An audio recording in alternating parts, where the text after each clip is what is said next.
네, 우리가 사도신경 강해를 계속해서 우리가 살펴보고 있는데요. 오늘은 네 번째 시간이고요. 지금 지난주까지 우리가 함께 살펴봤던 내용을 잠깐 다시 한번 우리가 살펴보고 또 오늘 나갈 부분을 함께 나누도록 하겠습니다. 여러분, 사도신경이라고 했을 때 신경, 신조라고도 하는 말은 라틴어 크레도라는 뜻인데요. 이 뜻은 크레도라는 말은 나는 믿습니다 라는 뜻을 가지고 있기도 하고요. 또 다른 말로는 자신의 심장을 내어주다 라는 뜻을 가지고 있습니다. 그래서 자신이 믿는 바를 고백하는 것을 뜻하는 것이 신경, 신조라고 이야기하는 것입니다. 그래서 따라서 사도신경은 자신이 믿는 바가 무엇인지 자신의 입술을 통해 신앙의 고백을 담고 있는 것이 사도신경이라고 말씀을 드렸습니다. 그래서 우리가 예배 시간에 사도신경을 할 때 그냥 예배의 순서의 한 부분에 들어가 있는 것이 아니라 우리의 입술을 열어서 우리의 믿는 바가 무엇인지 우리가 입술로 뭐 하는 거죠? 고백하는 시간이 사도신경 시간입니다. 그래서 우리가 이 고백을 할 때 그러면 사도신경 안에 있는 내용은 무엇인가 라고 이렇게 말할 때 사도신경의 내용은 기독교의 중요한 근본 진리들을 요약해서 진술한 교리적 신앙 고백으로 진리의 기준이기도 하고요. 신앙의 기준이기도 하고 또 교회의 기준이기도 합니다. 그래서 기독교인들이 믿어야 할 신앙의 핵심 내용을 고백한 것이 사도신경이죠. 그렇다면 여러분, 사도신경은 어디에 근거를 두고 있는가? 여러분, 십계명이나 주기도문은 성경에 명시되어 있습니다. 그러나 사도신경은 성경에 명시되어 있지 않아요. 성경에 명시되어 있지 않다라고 해서 그러면 사도신경은 따로 누군가가 만들었느냐? 그렇지가 않습니다. 사도신경은 신구약 성경 전체의 내용이 어디에 들어가 있어요? 사도신경 안에 들어가 있습니다. 그래서 하나님은 누구신지, 인간은 어떤 존재인지, 또 예수님은 어떤 분이신지, 또 인간을 구원하는 구원을 어떻게 이루시는지, 그리고 교회는 무엇인지, 종말은 무엇인지에 대한 부분을 전체적인 내용이 다 어디에 담겨져 있어요? 사도신경 안에, 성경 전체의 내용이 사도신경 안에 담겨져 있다라는 것입니다. 그래서 성경 전체의 내용을 포괄적으로 다루고 있는 것이 사도신경입니다. 결국 그래서 사도신경은 어디에 근거하느냐? 성경에 근거하고 있다라는 사실이에요. 또한 사도신경의 기원은요, AD 170년에서 180년에 로마 교회에서 시작되었죠. 로마 교회에서 세례를 베풀기 위해서 사용한 것이 로마 신조입니다. 그래서 로마 신조는 처음에는 문답식으로 이루어지다가 나중에는 이것이 선언식으로 고백하는 것으로 바뀌게 되었습니다. 그래서 사도신경을 고백하는 이유는 로마 교회에서 세례 받는 사람들에게 세례를 베풀기 전에 신앙 고백을 통해서 자신이 믿는 바가 무엇인지에 대한 부분을 명확하게 했다라는 것입니다. 또한 사도신경은 이 당시 로마 교회 안에 수없이 많은 이단들이 많이 나오게 되었는데 그 이단들의 공격에 대한 진리의 수호를 위한 것으로도 사용되었던 것이 사도신경입니다. 여러분 다 기억하시죠? 네. 그리고 사도신경의 구조가 있고요. 또 내용이 있는데 사도신경의 구조를 크게 나눈다면 삼위일체 하나님에 대한 신앙 고백으로 사도신경은 12개의 항목을 가지고 있어요. 그래서 그 12개의 항목 중에 첫 번째 항목은 성부 하나님에 대한 신앙 고백이고요. 그 다음에 두 번째부터 7번째 항목까지는 성자 예수님에 대한 신앙 고백입니다. 그리고 8번째부터 12번째 항목까지는 성령 하나님에 대한 신앙 고백으로 되어져 있다는 사실입니다. 그래서 여러분 이 내용을 한꺼번에 압축해서 얘기하면 성경에 있는 창조, 구원 그리고 종말에 대한 요약을 하고 있다는 것입니다. 그래서 제1항목에는 전능하사 천지를 만드신 하나님 아버지를 내가 믿사오며 라고 이렇게 말할 때 이 첫 번째 항목은 창세기 1장 1절을 기초로 해서 천지 창조에 대한 신앙 고백으로서 구약 성경 전체의 내용을 요약하고 있다는 사실입니다.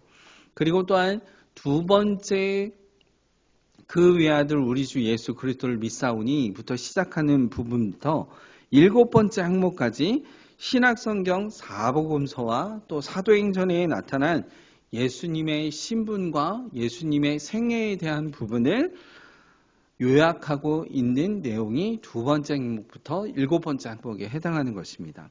또한 8번째 항목부터 12번째 항목까지는 신약성경 서신서와 요한계시록에 나타난 성령과 교회와 구원과 종말에 대한 요약을 하고 있다는 사실입니다.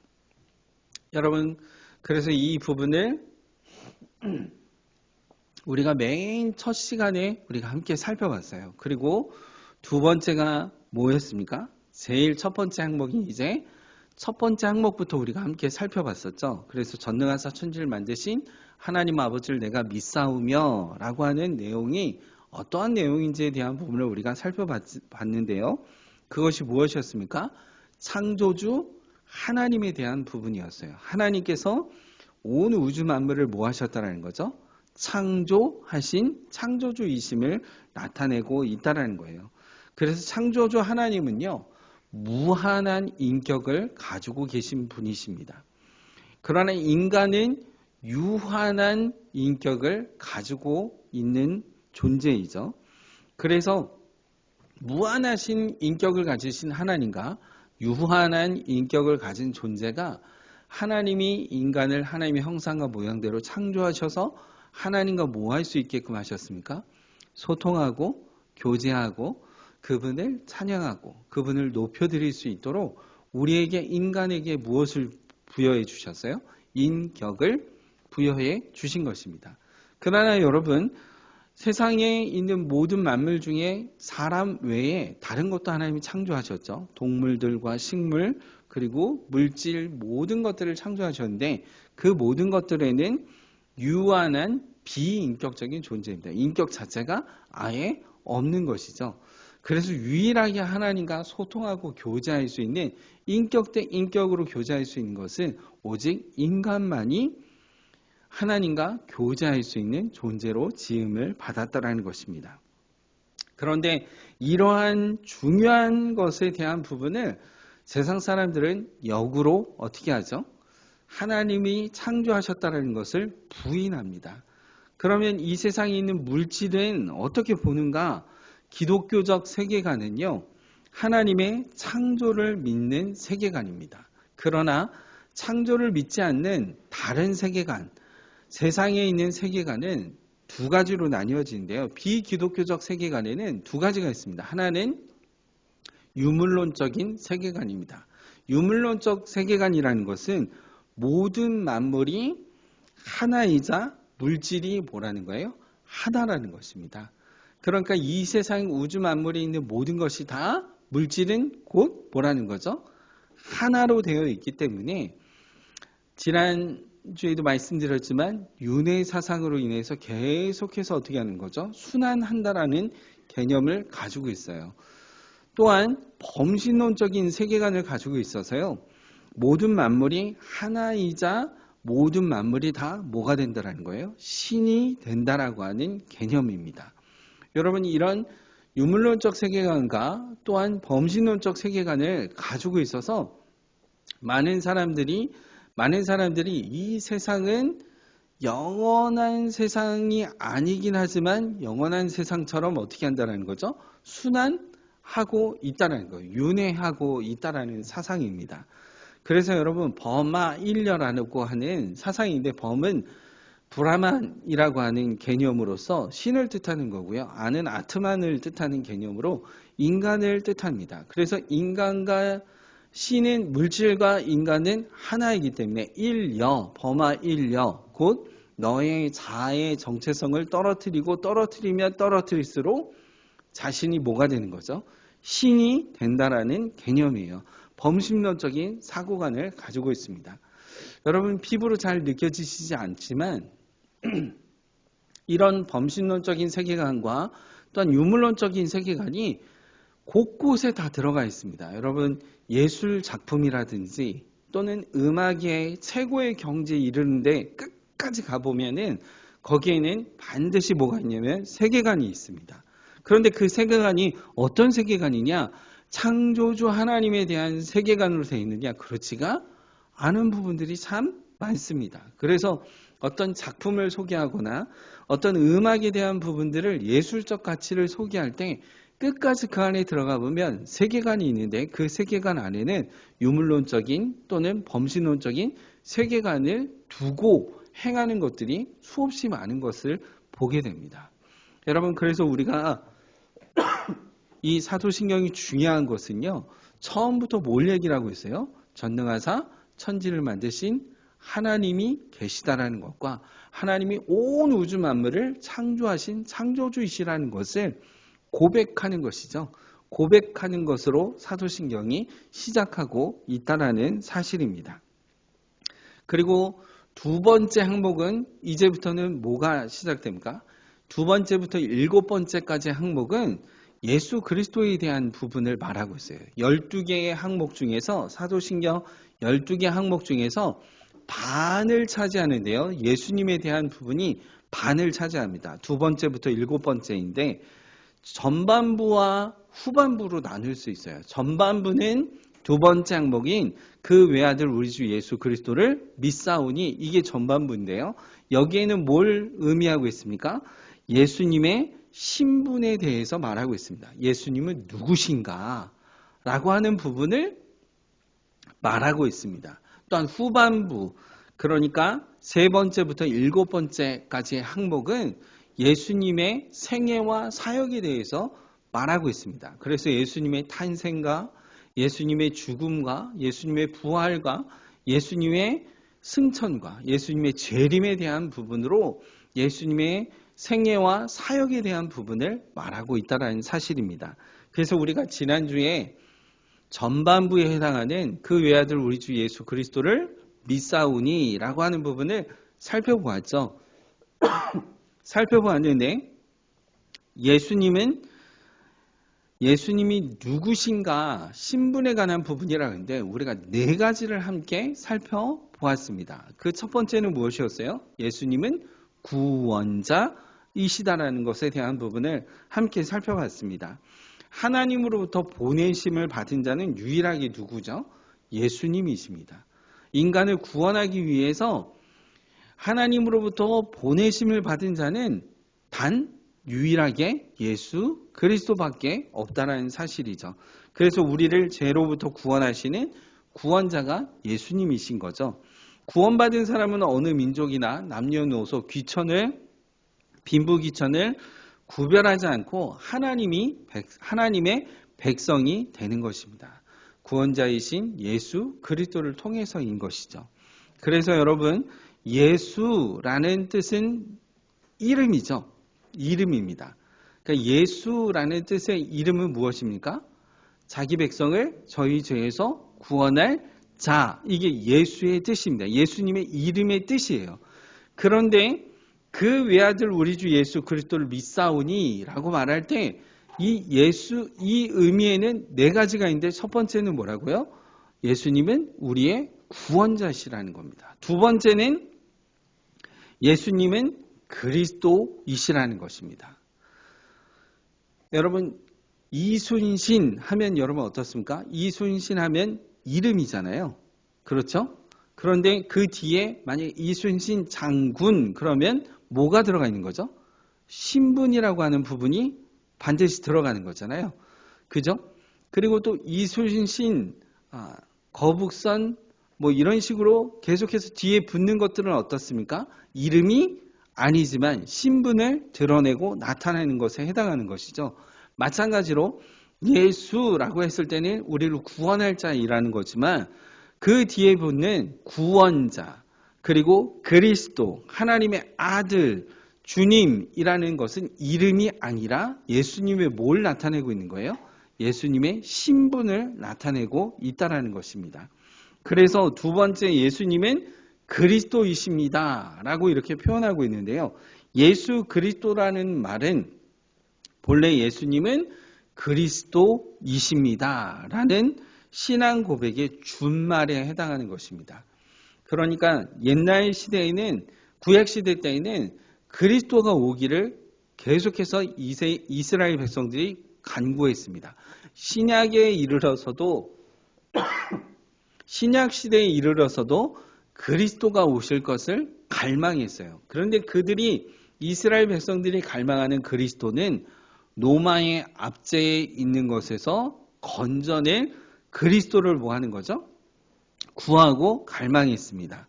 그래서 여기저기에서 내가 그리스도다, 내가 이스라엘을 구원할 그리스도다 라고 말하는 사람들이 많았다라는 것입니다. 그런데 기독교인들은 예수님을 뭐라 그랬어요? 그리스도다 라고 말했는데, 그 예수님이 누구이기 때문에요? 로마의 압제에서 건져내 주시는 분이 아니라, 우리의 질병에서 고쳐주시는 분이 아니라 우리를 뭐 하는 거죠? 죄와 사망에서 우리를 건져내 주실 그리스도이신 거죠. 그래서 기름 부음을 받았다라는 뜻이 그리스도인데, 우리를 죄와 사망에서 구원하시기로 기름 부음을 받은 자가 누구라는 겁니까? 예수 그리스도라는 것입니다. 그래서 예수 그리스도는, 예수님은 그리스도이십니다. 기름 부음을 받은, 우리를 구원하기 위해 기름 부음 받은 그리스도이십니다 라는 뜻이 예수 그리스도라는 것입니다.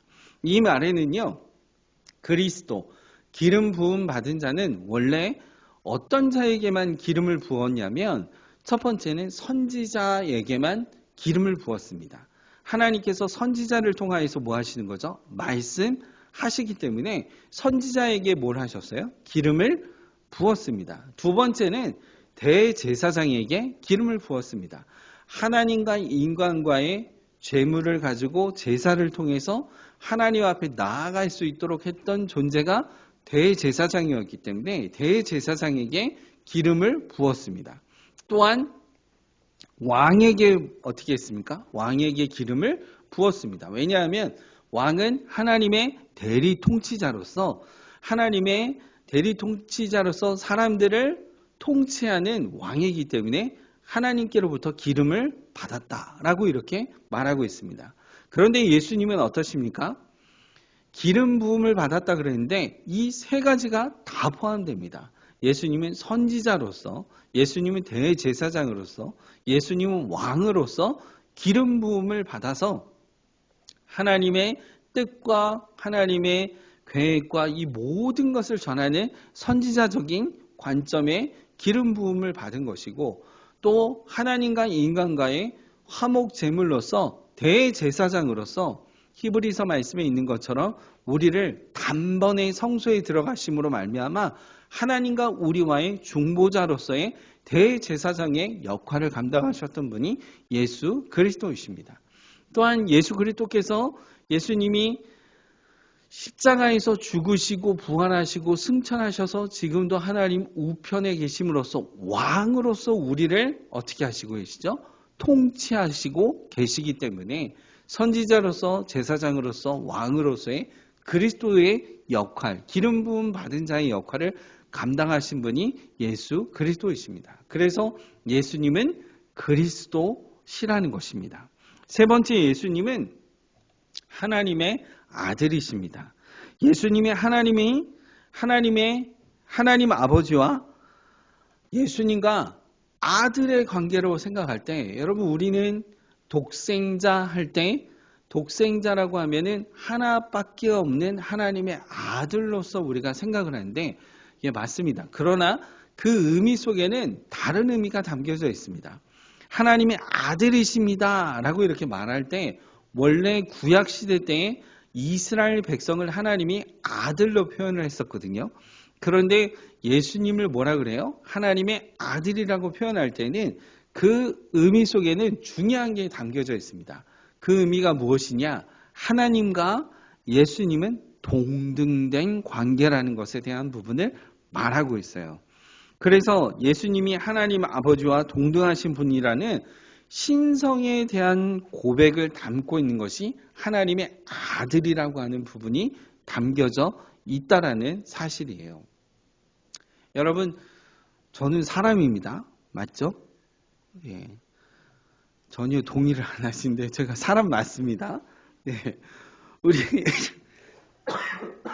제가 사람 맞습니다. 우리 주원 형제도 사람 맞지요? 네. 맞습니다. 사람입니다. 그러면 이름도 다르고 성향도 다르고 다 다르지만 같은 뭐죠? 사람이라는 개념 속에서는 뭐가 있습니까? 동격이에요. 맞죠? 그런데 여기 강아지 한 마리가 있다고 칩시다. 저와 강아지는 동격입니까? 동격이 아닙니까? 동격이 아닌 거죠. 마찬가지로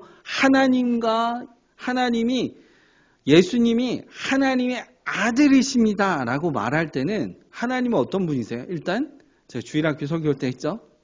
사람이 아니다라고 했습니다. 유일하신 유일신이라고 그랬어요. 그런데 그 하나님의 아들이라고 표현할 때에는 예수님은 사람이라는 거예요? 사람이 아니라는 거예요?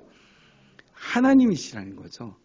영원전부터 계셨던 하나님이시라는 겁니다. 그러니까 하나님의 아들이라는 표현은 뭐와 연결되어 있습니까? 하나님과 예수님은 동등한 관계에 있는 신성을 가지고 계신 동등하신 분이다라는 의미가 담겨져 있다라는 사실입니다.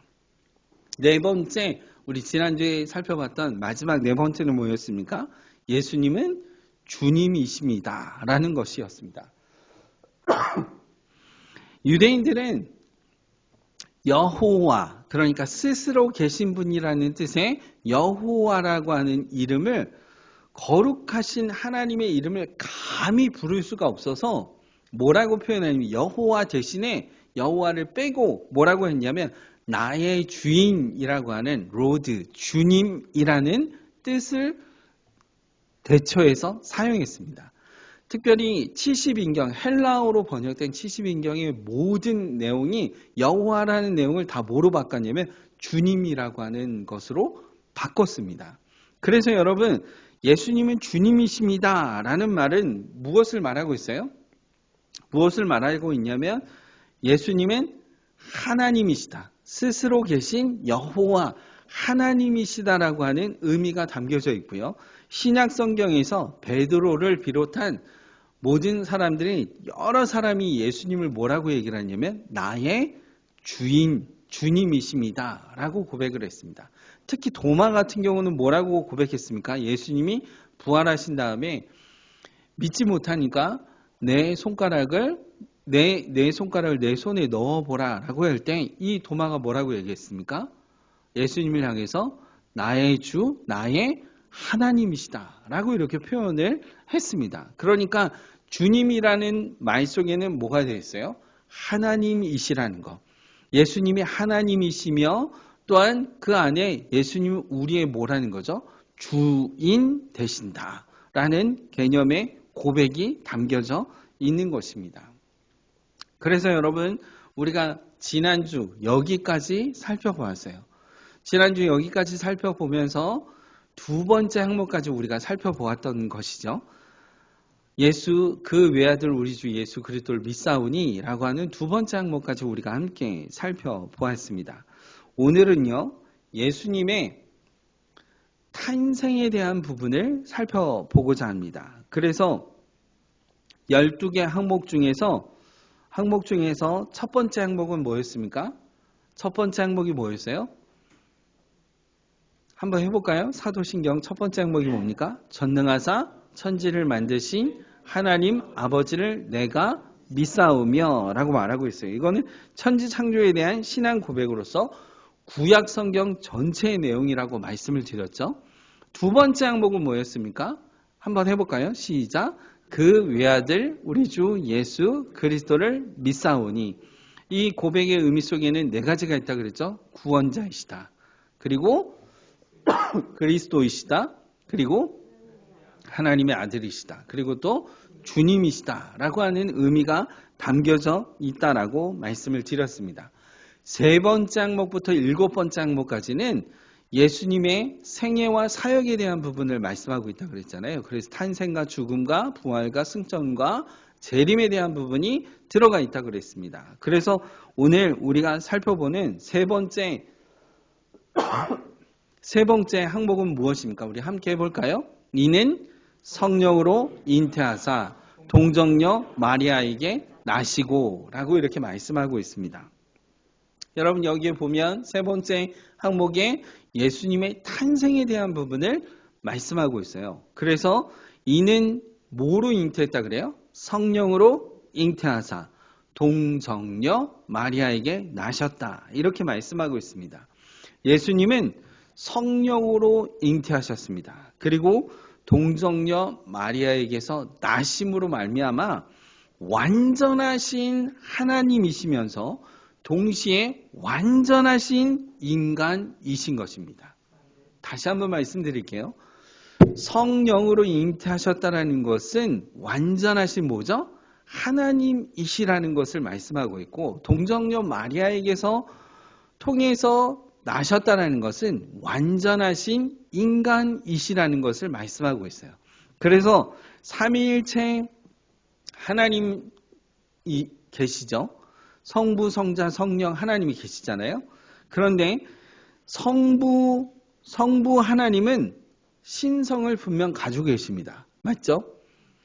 신성을 가지고 계십니다. 성령 하나님도 역시 신성을 가지고 계십니다. 그런데 예수님은 성자 예수님은 뭘 가지고 계세요? 신성도 가지고 계시고 동시에 인성도 가지고 계신 분이 누구였습니까? 예수님이셨다라는 사실입니다.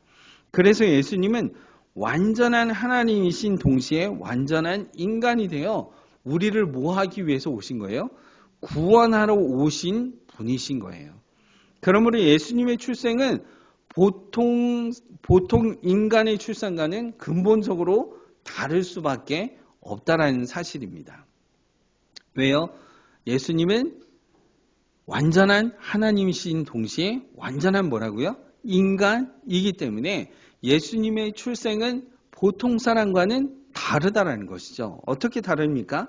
하나님으로 존재하시던 성자 하나님이 하나님으로서의 신성을 그대로 보존하시면서 완전한 인간이 되어 출생하셔야지만이 우리를 구원하시기 때문에 예수님은 신성과 인성을 동시에 가지신 분이라는 사실입니다.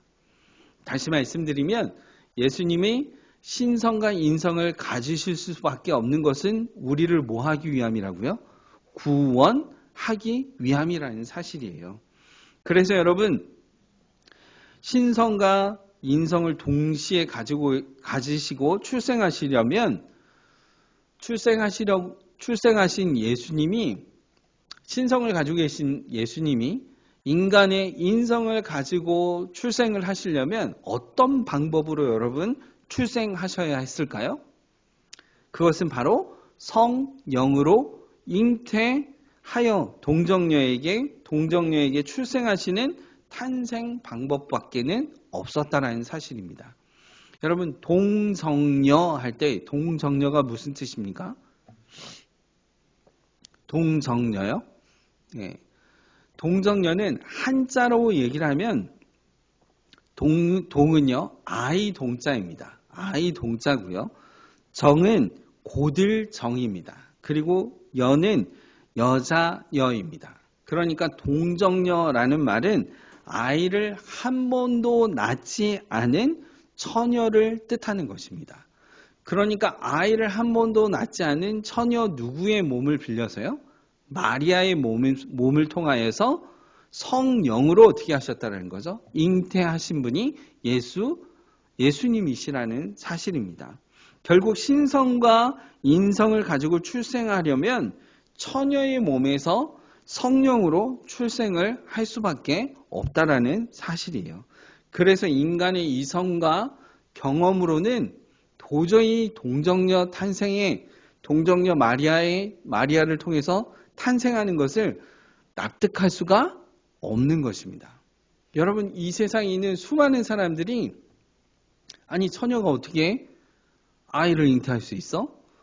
인간이 이성과 인간이 어떠한 것으로도 이것을 뭐 수학적 개념으로도 확률적으로도 여러분 이게 납득할 수가 없는 부분이에요. 아무리 고민하고 연구해도 이것은 불가능한 것이지요. 그래서 인류의 스승이라고 표현하는 4대 성인이 있죠. 공자, 석가, 소크라테스, 그 다음에 예수님이라고 얘기를 하는데 여러분 예수님은 성인 군자가 아니에요.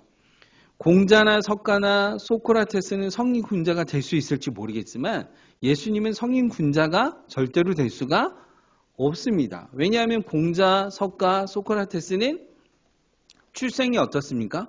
인류의 보편적으로 어떻게 했어요? 부모님에 의해서 어떻게 했습니까? 출생한 존재입니다. 그러나 예수님은 어떻습니까? 그런 존재가 아니에요. 성령으로 말미암아 동정녀 마리아의 몸을 빌려 어떻게 했다고요? 출생하셨기 때문에 보편적인 출생이 아니기 때문에 예수님은 성인 군자가 될 수가 없습니다. 예수님은 하나님의 아들이시며 우리를 구원하기 위해서 원래 신성을 가지고 계신 하나님이 인간의 완전한 인성을 가지고 탄생하신 분이 예수 그리스도이십니다. 예수님이십니다. 그래서 예수님은 성경에서 말하는 것처럼 영원 전부터 계셨으며 하나님이시며 우리를 구원하기 위해 성령으로 처녀 마리아의 몸을 통해 오신 완전하신 인간이시라는 겁니다. 믿으시죠, 여러분? 그러므로 동정녀 탄생은 불가능한 것이 아니에요. 하나님이 하시면 행하시면 충분히 가능한 것이라는 것이죠. 하나님의 무한하신 지혜와 능력이라면 가능한 것입니다. 따라서 예수님의 탄생은 역사상 전무후무한 독특한 사건이며 완전하신 하나님이요 완전하신 인간으로서 하나님과 사람 사이의 유일한 중보자가 되시는 겁니다.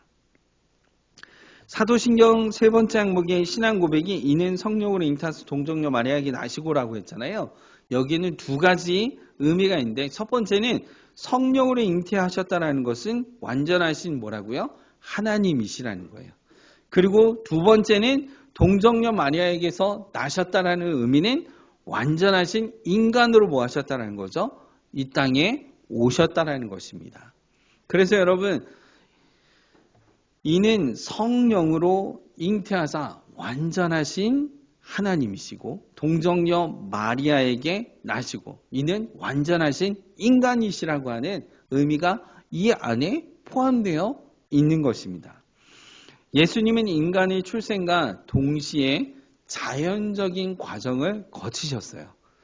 그러니까 예수님은 하나님이시므로 인간적인 수단과 도움 없이도 성인이 된 사람의 모습을 하고 이 세상에 오실 수 있지만 그렇게 되었다면 참된 인간이라고 말하기가 어려울 것입니다. 그래서 예수님이 어떻게 했어요? 처녀 마리아의 몸을 통하여서 어떻게 하셨죠? 인간이 거쳐야 하는 모든 과정을 어떻게 하셨습니까? 거치신 거예요. 그래서 예수님은 마리아의 자궁에서 태아로 자라났으며 정상적인 임신 기간이 만료된 때에 인간의 정상적인 출생 경로를 통해 세상에 태어나심으로 완전한 사람이라는 것을 보여주셨습니다. 그래서 예수님이 성령으로 잉태되었다는 것은 예수님이 완전한 하나님이시라는 것과 마리아의 몸에서 마리아는 성령에 의해 초자연적인 능력으로 임신하게 된 것이라는 것입니다. 따라서 예수님은 한 인격 안에 완전한 신성과 완전한 인성이 함께 존재하는 놀라운 신비이며 기독교 신앙의 가장 중요한 고백이 담겨져 있는 것이에요. 여러분 여기까지 살펴봐서 지난번에 한번 말씀드렸죠. 여러분 이단이라고 말할 때는 세 가지 중에 한 가지라도 부인하면 이단이라고 하는데 그 세 가지가 뭐였습니까? 첫 번째는 삼위일체 하나님을 부정하면 이단이라고 그랬어요. 두 번째는 뭐라 그랬습니까? 동정녀 마리아를 통하여서 탄생한 성육신 사건을 부정하면 뭐라 그랬습니까? 이단이라고 했습니다. 세 번째는 뭐라 했습니까? 이신칭의 믿음으로 말미암아 구원받는 것을 부인하면 뭐라고요? 이단이라는 겁니다. 이거 세 가지 중에 한 가지라도 부인을 하면 뭐가 되는 거죠? 이단이 되는 겁니다. 그래서 여러분 교회사 안에 예수님의 신성과 인성에 대한 부분으로 수없이 많은 이단들이 발생하게 되었던 것을 보게 돼요. 그래서 여러분 예수님은 신성과 인성이 결합되어 있음을 믿는다는 고백이 담겨져 있을 때 이 고백은 인간의 이성으로 이해해서 그것을 고백하는 것이 아니고요. 여러분 이 고백을 할 수 있는 것은 오직 하나님께서 우리 인간에게 무엇을 해주실 때예요? 은혜를 주심으로 말미암아 믿을 수 있는 믿음을 주실 때 우리가 우리의 입술을 통해서 예수님은 완전한 하나님이시며 완전한 인간으로서 이 땅에 오셨다는 것을 믿음으로 고백할 수 있는 거예요. 그래서 어떤 수준이나 경지에 이르러서 이것을 그냥 믿음으로 받아들이는 것이 아니라는 것입니다. 여러분 잘 들으셔야 되는 게 모태신앙들이 더 그렇죠. 어려서부터 쭉 자라나면서 예수님은 동정녀 마리아를 통해서 나셨다. 성령에 의해서 나셨다. 라고 이렇게 하고 쭉 들어오니까 어떤 거죠? 그냥 그런가 보다. 원래 그런가 보다. 아무런 생각 없이 원래 그런가 보다. 이렇게 생각하는 경우가 많습니다. 그러나 여러분 분명히 우리가 알아야 될 것이 무엇입니까? 이 사도신경의 세 번째 항목을 통해서 우리가 알아야 될 것이 무엇이에요? 예수님은 하나님이신 완전한 신성을 가지고 계셨고 인간의 성령으로 잉태하사 동정녀 마리아를 통하여서 성령으로 잉태됨으로 말미암아 예수님은 완전한 인성을 가지고 계신 분이시라는 것을 우리가 우리의 마음 가운데 믿음으로 뭐 하는 거죠? 받아들이는 거예요. 이성이나 어떤 경험을 통해서가 이루어지는 것이 아니라는 것입니다. 그래서 여러분 이걸 이해를 못하니까 이걸 믿음으로 받아들이지를 못하니까 이단들이 발생하게 된 것입니다. 예수님이 하나님이시라는 것은 믿겠는데 예수님이 사람이라는 것은 믿지 못하겠다. 예수님의 인성을 뭐 하는 거죠? 부정하는 것입니다. 그래서 많은 사람들이 예수님이 하나님이신 것을 믿겠는데 예수님이 사람이라는 걸 못 믿겠다라고 하는 이단들이 발생했고요.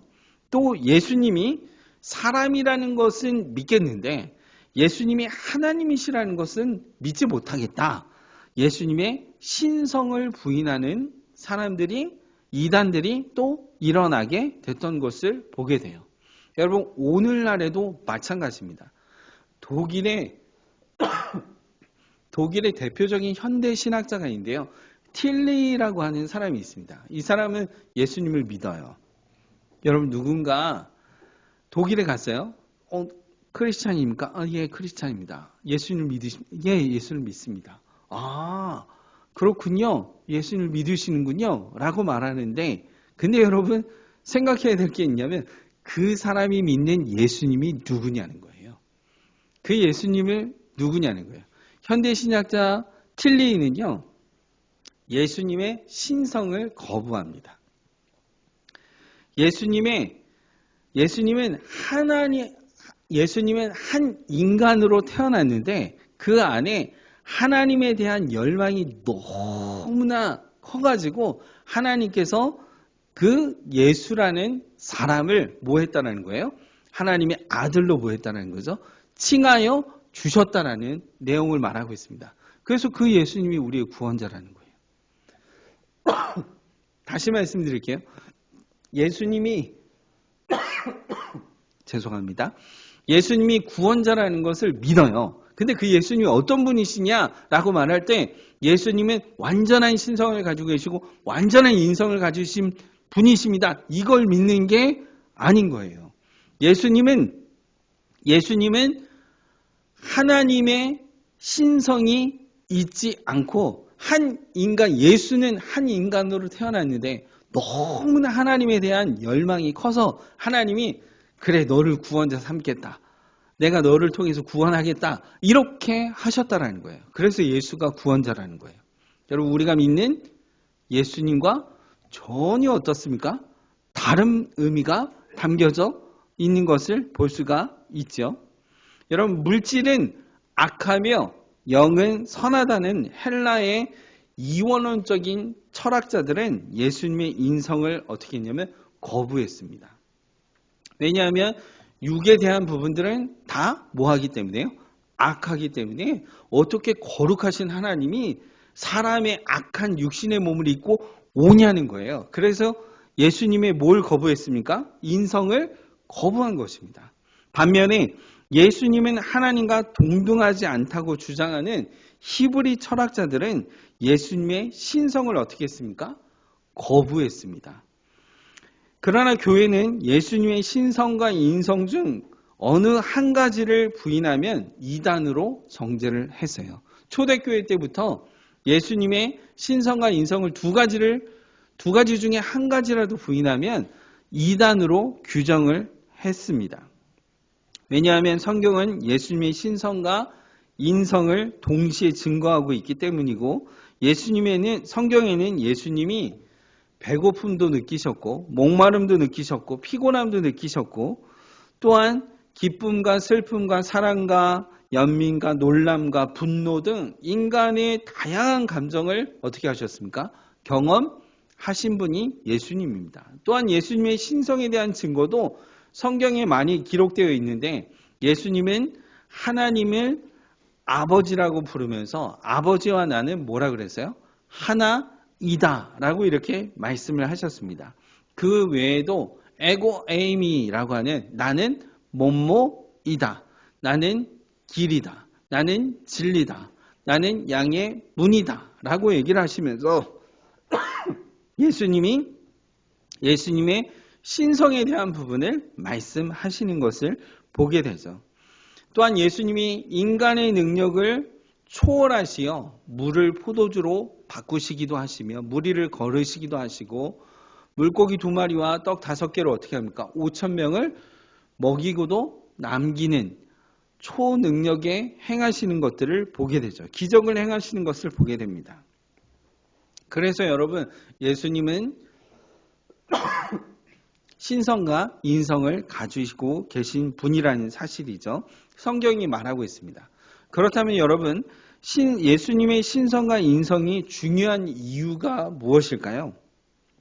그것은 완전한 하나님이시며 완전한 인간이실 때에만이 우리를 죄에서 구원해 주실 수 있는 중보자가 되시기 때문입니다. 예수님이 신성만 가지고 계시고 인성은 없으시며 인성은 가지고 계신데 신성은 없다. 여러분 우리의 인간을 우리를 죄에서 구원하실 수 없습니다. 예수님이 완전한 인간이 되어야만 하는 이유는요. 예수님이 완전한 인간이 되어야 하는 이유는 모든 인류의 대표자가 되셔야 하기 때문입니다. 모든 인류는 아담의 후손으로 존재적 죄인입니다. 그 누구도 죄에서 구원할 자가 아무도 없다라는 거예요. 그런데 그 예수님이 인간의 대표자로서 완전한 하나님인 동시에 완전한 인간으로서 아담의 후손이 아니기에 죄가 없으신 분이시기 때문에 우리의 죄를 십자가에서 어떻게 하시는 거죠? 담당하실 수 있기 때문에 예수님의 인간의 모습을 그대로 입고 오시는 것입니다. 여러분 제가 이제는 언제인지도 기억이 안 나는데 필리핀에 간 적이 있습니다. 필리핀에 간 적이 있었고 거기에서 들었던 이야기인데요. 필리핀에서 1년에 가장 중요한 행사 중에 하나가 무엇이냐면 부활절입니다. 그 부활절에 뭘 하느냐? 부활절 전에 건강한 사람을 뽑습니다. 그러니까 무슨 얘기냐면요. 부활절에 십자가에 못 박힐 사람을 뽑습니다. 실제로 못을 박아서 나무에 매달려 있는 것을 뽑는 겁니다. 근데 그 경쟁률이 어마어마하다고 합니다. 건강해야 되고요. 그리고 체력이 좋아야 되고요. 그래서 예수님으로 뽑히잖아요. 부활절에. 그러면 실제로 부활절날 나무 십자가를 만들고요. 그리고 예수님처럼 똑같이 어떻게 합니까? 매달려서 손에 그리고 양발에 못을 진짜로 박습니다. 그리고 그 십자가 밑에는 앰뷸런스와 많은 것들을 준비해 놓고 있어요. 여러분 실제로 예수님처럼 매달리기 위해서 그 경쟁률이 셌는데 그 이유가 뭔지 아십니까, 여러분? 그렇게 십자가에 못 박히면 그 사람은 즉시로 구원이래요. 네, 이런 논리를 가지고 있습니다. 여러분 웃으시면서 이게 정말 맞나 싶을 정도이지만 여러분 필리핀의 그 부활절 행사 때 해마다 뭐 하냐면 못 박힌 사람들이 있어요. 실제로 죽은 사람도 있다라고 얘기를 합니다. 그러나 여러분 그 사람이 아무리 예수님처럼 십자가에 못 박힌다고 해도요. 인류를 구원할 수가 없습니다. 그 이유가 무엇입니까? 하나님이 아니시기 때문입니다. 완전하신 하나님이셔야 되고요. 완전하신 뭐 해야 됩니까? 인간이어야지만이 우리를 죄에서 구원해 주실 능력과 우리를 죄에서 건져내 주실 수 있는 분이시기 때문입니다. 그래서 우리를 죄에서 구원하시기 위해 친히 십자가에서 죄에 대한 형벌을 받고 의를 이루기 위해서는 반드시 예수님이 뭐로 오셔야 됐어요? 인간이셔야만 했던 것입니다. 그래서 예수님이 완전한 인간의 모습으로 이 땅에 오셨다는 것입니다. 예수님이 완전한 인간이어야만 하는 이유 두 번째는요. 우리의 모범이 되기 위해서입니다. 우리와 동일한 인성을 가지신 분이어야만 우리의 모델이 될 수 있기 때문입니다. 우리의 고통과 우리의 연약함을 도울 수 있기 때문인 것입니다. 그래서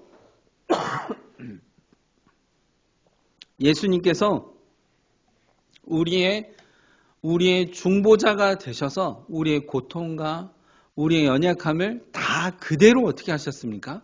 인간의 몸으로서 그 모든 것을 감당하셨던 분이 예수님입니다. 두 번째로요. 예수님이 완전한 하나님이어야만 했던 이유는요. 예수님이 완전한 하나님이어야만 했던 이유 첫 번째는요. 우리에게 하나님에 대한 바른 지식을 전해주기 위함입니다. 만일 예수님이 하나님이 아니라면 하나님에 대해 바른 지식을 계시해 줄 수 없습니다. 예수님은 하나님이시기 때문에 하나님에 대한 진리를 온전히 계시해 줄 수 있는 것입니다.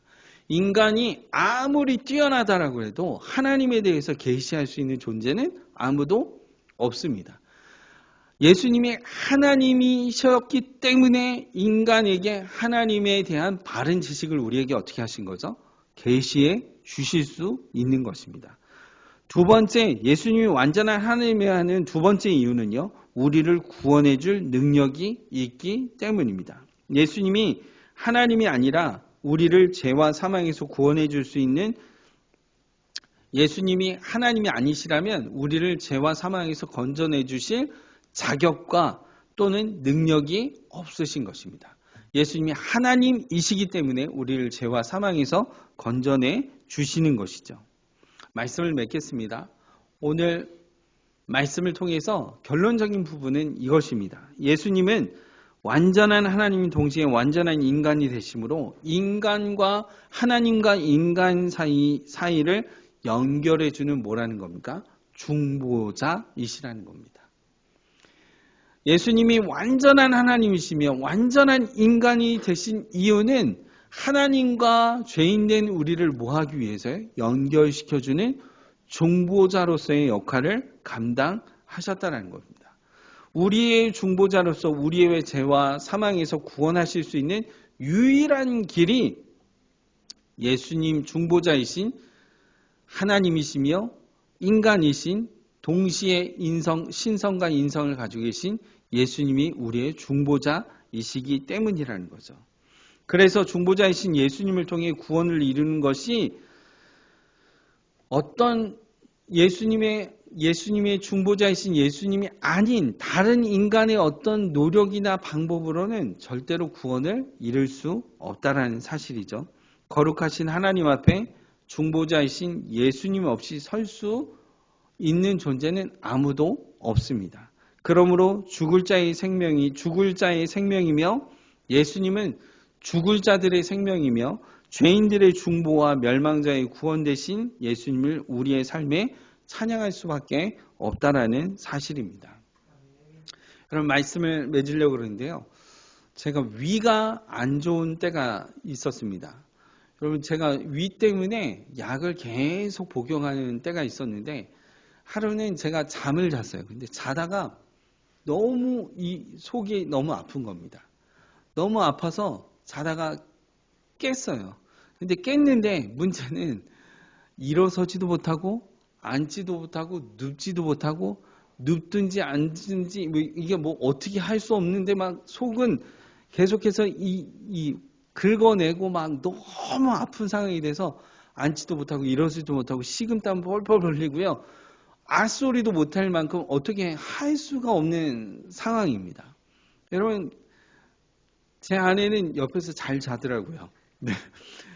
제가 어떻게 됐는지 모를 정도로 모르게 저는 막 이 앗소리도 못 내고 뭐 어떻게 할 수가 없는 상황이 있는데 제 아내 옆에서 자고 있는 제 아내는 그걸 몰라요. 제 아내가 잘못됐다는 게 아니라 저도 모를 때가 많아요. 아무튼 그런 상황에 그런 인간의 육신의 연약함이 있는 그 상황에 그냥 막 어떻게 쇼파로 가가지고 그냥 어떻게 눕지도 못하고 앉지도 못하고 이런 상황에서 그냥 제가 찾을 수 있는 것은 우리의 중보자 대신 예수 그리스도를 찾을 수밖에 없었습니다. 주님, 제가 너무 아픕니다. 주님, 앉지도 못하고 일어서서 눕지도 못하고 식은땀과 뻘뻘 흘리면서 주님 도와주십시오. 주님 도와주십시오. 저의 어떤 능력, 약을 먹어도 안 되고요. 뭘 안 되고 이게 위가 팽창하면서 이걸 어떻게 할 수 없는 그 상황에 제가 찾을 수 있는 유일한 길은 주님밖에 없었습니다. 주님 도와주십시오. 한참을 지나고 나니까요. 속이 편안해지기 시작했습니다. 여러분, 제가 이 말씀을 왜 말씀드리냐면요. 예수님이 완전한 하나님이시며 완전한 인간으로서 신성과 인성을 가지신 주님이 우리의 중보자 되신다는 것은 지금 현재 우리의 삶 가운데에서도 우리의 중보자 되셔서 우리의 연약함과 우리의 아픔과 우리의 고난과 고통과 우리의 모든 부분들을 누가 담당하고 계실까요? 우리의 주님 되신 예수 그리스도이십니다. 그 예수님께 우리의 연약하면 연약할수록 우리의 나약하면 나약할수록 그 예수님께 우리의 있는 모습 그대로 주님 우리의 중보자 되시며 예수님이 나의 힘이시며 나의 모든 것 되십니다 하며 우리의 삶을 온전히 하나님 앞에 주님 앞에 올려드리는 그런 복된 삶이 저와 여러분의 삶이 되어지기를 예수 그리스도의 이름으로 축원합니다.